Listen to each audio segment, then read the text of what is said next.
Border Patrol chief under President Obama, Mark Morgan. Fox News contributor, former governor, Mike Huckabee is with us. All right, how many years do you serve? I've served with the federal government for over 30 years, Sean. I played a tape earlier. Obama sounds like Donald Trump when he's president. Why didn't it happen? That's exactly right. If you look, he's not the only one. There's many people on both sides of the aisle, Democrats and Republicans, that have voted for the physical barrier multiple times. 2006, 2013, right. That's absolutely right. And now, all of a sudden, it's immoral and ineffective. That's just not true, Sean. It's an absolute lie. Well, we know it worked in San Diego. Yes. I know Yuma, the Yuma sector, for example. Absolutely. They went from 5 miles to 70 miles, 99% stop. 140,000 illegal immigrants to less than 15,000 after they built that barrier. El Paso's another area, right? I worked there. I led the FBI's office in El Paso. Absolutely correct. All right, Governor, good to see you. Let me go to... The president is standing on a principle here, one that the Democrats supported just a couple of years ago, to secure the border and fund the border wall.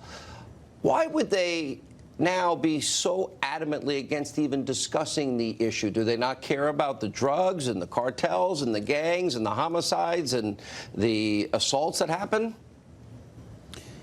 Not really. What they care about is doing anything to hurt Donald Trump. I think Mark Morgan's testimony may be the single most effective thing that I've heard in just saying, look, it's common sense.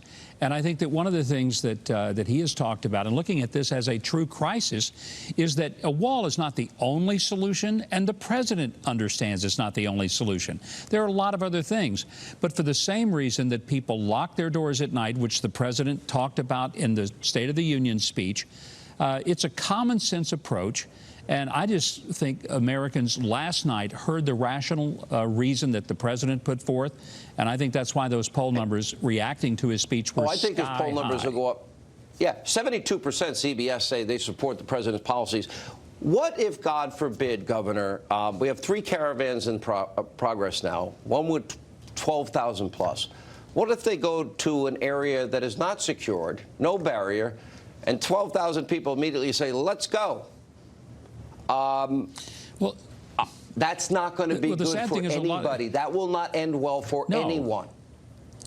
No, it doesn't. And let's keep in mind, we're putting a lot of our own Border Patrol law enforcement officials in harm's way by doing this. They've already had rocks thrown at them and Molotov cocktails. And bottles. I think we need to recognize that their lives are endangered by this. And if people really are looking for asylum, then they don't come burning the American flag, waving a foreign flag, and demanding that they have a constitutional right to get in, because they don't have a constitutional right to come to somebody else's country. They need to knock on the door.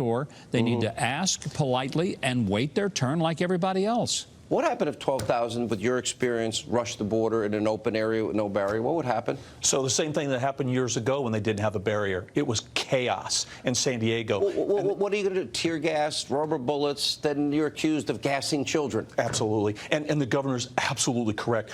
Nobody wins in that situation. Without proper security, and that barrier's part of it. Do we then just let them in? Well, because we're afraid of what the backlash is going to be if you enforce the law? Well, and actually the current law now, with the broken asylum laws and bad judicial precedents like Flores, if they come peacefully, they're coming in. Wow. They're coming in. Doesn't matter how big. If they come peacefully, the Border Patrol... Why did you leave after you were with Obama? Why did you leave? The current administration removed me after the inauguration. Well, would you go? Well, you need to go back. You want to go back? I don't know if you want to. I would serve this president in a heartbeat. And that's why again, under Obama, the president removed me, but I'm here to support him.